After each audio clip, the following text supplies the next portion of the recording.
Novostroyga juda tez qurib yuborilsa hamchi, odamlar har xil gap so'z qilar ekanda.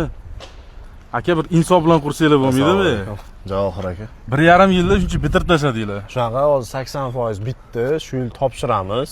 Xudo xohlasa shu Hozir bir oyda ichida chet eldan eshiklarimiz keldi, liftlarimiz keldi. O'sha lift o'rnatishni ham boshladinglar. Xuddi shunaqa. Shu yil oxirida bitadigan proyekt akalar. Chilonzor tumani Do'mbrobodda joylashgan Do'mbrobod Residence loyihasi. Aka o'zi qancha uy qoldi? 10-20%.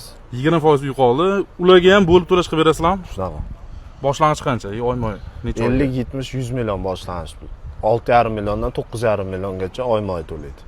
Necha oy to'laydi? 16 oy. To есть eng kami 50 million so'm boshlang'ich to'lov bilan qolganini 16 oyga bo'lib to'lashga Chilonzordan Novostroy Gosiylar bo'ladi. Shu yil bitadigan proyekt.